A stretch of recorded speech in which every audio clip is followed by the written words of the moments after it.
और गणेश चतुर्थी पर मुंबई में विस्फोट की धमकी देने वाला गिरफ्तार। नोएडा पुलिस ने अश्विनी कुमार नाम के आरोपी को किया गिरफ्तार। नोएडा पुलिस ने थाना सेक्टर 113 से आरोपी को गिरफ्तार किया है। सीपी लक्ष्मी सिंह के आदेश पर आरोपी को मुंबई पुलिस के हवाले किया गया। तो बड़ी खबर आपको बता रहे हैं, जहां नोएडा पुलिस ने थाना सेक्टर 113 से आरोपी को गिरफ्तार किया है। सीपी लक्ष्मी सिंह के आदेश पर आरोपी मुंबई पुलिस के हवाले। गणेश चतुर्थी पर मुंबई में विस्फोट की धमकी देने वाला गिरफ्तार किया गया। नोएडा पुलिस ने अश्विनी कुमार नाम के आरोपी को गिरफ्तार किया है।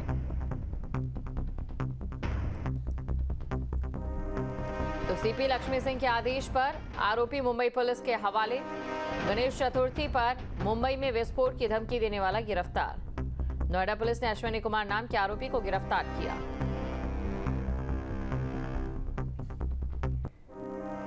और आजमगढ़ पुलिस को मिली बड़ी कामयाबी। ग्राहक सेवा केंद्र संचालक से लूट का खुलासा। 5 आरोपियों को पुलिस ने गिरफ्तार किया।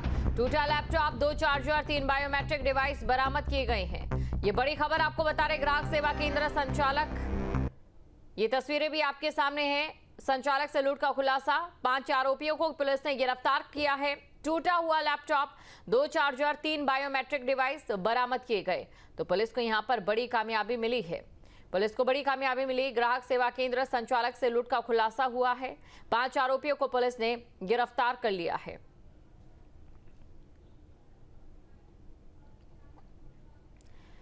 और सहारनपुर पुलिस को ऑपरेशन क्लीन। फरार आरोपी इमरोज उर्फ टिल्लू गिरफ्तार किया गया है। तमंचा, कारतूस, बिना नंबर की बाइक बरामद की गई। वाहन चोरी और गैंगस्टर एक्ट के कई मामले भी दर्ज किए गए हैं। ये बड़ी खबर आपको बता रहे सहारनपुर पुलिस को ऑपरेशन क्लीन। फरार आरोपी इमरोज और टिल्लू गिरफ्तार किया गया। तो तमंचा, कारतूस और बिना नंबर की बाइक भी बरामद की गई है। वाहन चोरी और गैंगस्टर एक्ट के कई मामले दर्ज किए गए। ये बड़ी खबर आपको बता रहे सहारनपुर पुलिस का ऑपरेशन क्लीन।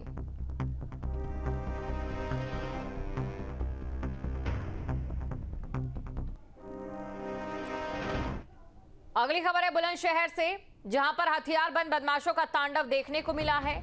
यहां ज्वेलर्स की दुकान में लाखों की लूट हुई है और ज्वेलर्स से 25 लाख के गहने और 20,000 कैश लूटा गया। ओवरटेक कर व्यापारी पिता पुत्र को रोका है। अमरोहा के गांव से दुकान बंद करके घर लौट रहे थे पीड़ित। ये बड़ी खबर आपको बता रहे हैं। तो ज्वेलर्स की दुकान में लाखों की लूट की वारदात को अंजाम दिया गया। ज्वेलर्स से 25 लाख के गहने और 20,000 कैश लूटा गया है। ओवरटेक कर व्यापारी पिता पुत्र को रोका गया। तो अमरोहा के गांव से दुकान बंद करके घर लौट रहे थे पीड़ित। बुलंदशहर से खबर, जहां हथियारबंद बदमाशों का तांडव देखने को मिला है। यहां ज्वेलर्स की दुकान में लाखों की लूट की वारदात को अंजाम दिया गया। ज्वेलर्स से 25 लाख की गहने और 20,000 कैश लूटा गया है।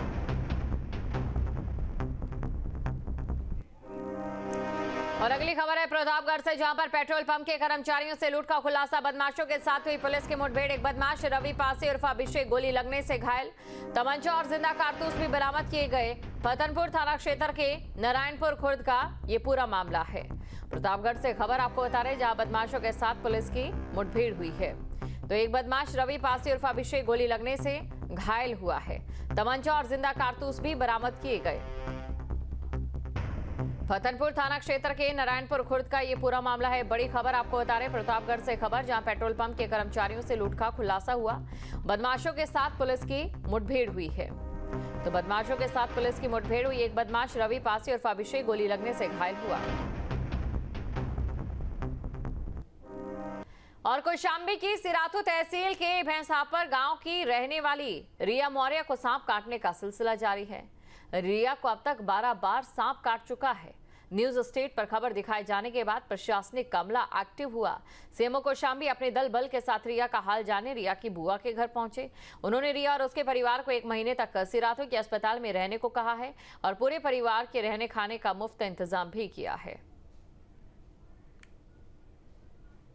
कौशाम्बी की रहने वाली रिया मौर्य को अब तक 1 दर्जन बार सांप काट चुका है और वो 4-5 बार हॉस्पिटलाइज भी हो चुकी है और आखिरकार आज ही जाकर रिया को अपना घर छोड़ करके अपने घर से 25 किलोमीटर दूर अपनी बुआ के यहाँ बदलेपुर गांव में रहना पड़ रहा है। तो हमारे साथ रिया मौर्य हैं, साथ में कौशाम्बी के सीएमओ डॉक्टर संजय कुमार हैं जो रिया का हाल लेने आए हैं। तो सबसे पहले डॉक्टर साहब आपसे बात कर लेते हैं कि क्या वजह है आपको दिखाई दे रही है इसको बार बार सांप काट रहा है, और आप लोगों की तरफ से क्या निर्देश दिए गए? मिट्टी के घरों होने के चलते, आर्द्रता होने के कारण, और चूंकि घर में कई बिल होती है, बगल में खेत है, तो उसके चलते भी सांप काट रहा है। हम लोग इनके इलाज के लिए बिल्कुल तत्पर हैं, और मैं इनके पिताजी से आज जबकि ये बुआ के घर चली आई हैं अपना, ये मूरतगंज ब्लॉक का गांव है, लगभग इनका जो ओरिजिनल घर है उससे 25 किलोमीटर की दूरी पर। तो मैं इनके पिताजी को यही प्रस्ताव दिया हूं कि सितंबर माह तक, जबकि आर्द्रता ज़्यादा रहती है और इस मौसम में सांप काटने की संख्या ज़्यादा होती है, तो क्यों नहीं इनको हम सामुदायिक स्वास्थ्य केंद्र सिराथू पर या डिस्ट्रिक्ट हॉस्पिटल में एक कमरा में इनको हम रखें वहाँ पर, चूँकि ये मेडिकल फील्ड के निर्देशन में रहेगी, उनके संरक्षण में रहेगी। लेकिन डॉक्टर साहब आप कह रहे हैं नॉन पॉइजनस हैं। जी हाँ, ये नॉन पॉइजनस स्नेक का प्रथम दृष्टया क्लिनिकली लगता है, चूँकि इनको जब भी कंजर्वेटिव मैनेजमेंट पर रखा जाता है 10 से 12 बार ये खुद भी बोल रही हैं, 5, 6, 7 बार ये भर्ती भी हो चुकी हैं, और उसके बाद ये बिल्कुल स्वस्थ भी हो जाती हैं। अभी भी मैं आया हूँ, इनका मैंने वाइटल चेकअप किया है, इनकी वाइटल बिल्कुल नॉर्मल है। तो धीरे धीरे रिया का हौसला बढ़ रहा है, कुछ दिन अपने रिश्तेदारों के यहाँ रहेगी और उसके बाद वापस अपने घर लौट कर ये रिया अब जो है अपनी पढ़ाई उसको जारी रखना चाहती है। कौशाम्बी से वीडियो जर्नलिस्ट विजेंद्र कुमार के साथ मानवेंद्र प्रताप सिंह, न्यूज़ स्टेट, उत्तर प्रदेश। और बांदा में भी सांप के काटने का एक अजीबोगरीब मामला सामने आया है, जहां पर कमासन कस्बे में एक महिला को जहरीले सांप ने काट लिया और इसी बीच महिला ने अपने बच्चे को दूध पिला दिया। उधर अगले दिन मां और बेटे दोनों की तबीयत खराब हो गई। हॉस्पिटल ले जाने पर दोनों को मेडिकल कॉलेज रेफर किया गया, जहां महिला की मौत हो गई लेकिन बच्चे को बचा लिया गया। कमासन थाना क्षेत्र के कमासन कस्बे से ये पूरा मामला सामने आया है। यहाँ पे जो बच्चा आया था, मतलब ऐसा सुनने में आया था कि बच्चे की मदर को किसी अननोन बाइट, स्नेक बाइट रही है, मोस्ट सस्पेक्टेड। उसके बाद बच्चा अल्ट्रासेंसोरियम में अनकॉन्शियस हो गया था, मतलब अटेंडर के मुताबिक वो बेहोश था। बट बच्चा जब हमारे पास आया, बच्चे में बिल्कुल आई ओपनिंग नहीं थी, लेकिन एकदम अल्ट्रासेंसोरियम में बहुत ज़्यादा डिस्ट्रेस था। उसे हमें छोटे वेंटिलेटर पे भी लेना पड़ा, जिसको CPAP बोलते हैं। लेकिन अभी उसके बाद काफ़ी ट्रीटमेंट के बाद बच्चा अभी काफ़ी रिकवर्ड है, कॉन्शियस हो गया है, मतलब दूध वगैरह भी ले रहा है, लेकिन फिलहाल अभी उसमें थोड़े से निमोनिया के साइंस बाकी हैं। जनपद से एक चौंका देने वाला मामला आया है, जहां सोते समय एक महिला को किसी जहरीले कीड़े ने काट लिया, और जब तक उसको एहसास हो पाया तो उसके साथ में सो रहा 1.5 वर्षीय बच्चा रोने लगा भूख के कारण, तो माँ ने उसको दूध पिला दिया। देखते ही देखते माँ और बेटे दोनों की हालत बिगड़ गई, और आनंद फानंद में परिजनों ने पहले CSC में भर्ती कराया। वहाँ हालत में सुधार न होने पे उनको डिस्ट्रिक्ट हॉस्पिटल ले जाया गया। वहाँ भी जब दोनों को आराम नहीं मिला तो दोनों को मेडिकल कॉलेज में भर्ती कराया गया, जहाँ बच्चे को ऑक्सीजन की कमी के चलते तत्काल ICU में रखवाया गया और माँ का भी इलाज शुरू कर दिया गया। लेकिन माँ ने इलाज के कुछ ही घंटों बाद दम तोड़ दिया।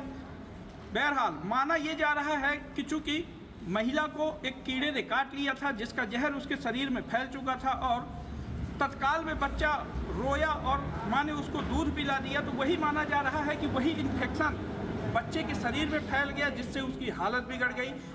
और डॉक्टरों का कहना है कि जिस समय बच्चा मेडिकल कॉलेज में लाया गया था उस समय उसकी हालत बहुत ही ख़राब थी और उसको NICU में भर्ती कराया गया। बहरहाल अब बच्चे की हालत में सुधार देखा जा रहा है, और डॉक्टरों को भी मानना है कि 2 से 3 दिन में बच्चा स्वस्थ हो जाएगा, और डॉक्टर भी ये कह रहे हैं कि 2 से 3 दिन में ही उसकी छुट्टी होने की भी उम्मीद जताई जा रही है। अखिलेश त्रिपाठी। जहाँ भक्ति है हर शब्द में, कथाओं में छुपे हैं दिव्य रहस्य, और ज्योतिष देता है जीवन को दिशा। धर्म से जुड़ी हर बातों को जानने के लिए हमारे चैनल स्तुति को सब्सक्राइब करें। चैनल पर जाने के लिए इस लिंक पर क्लिक करें।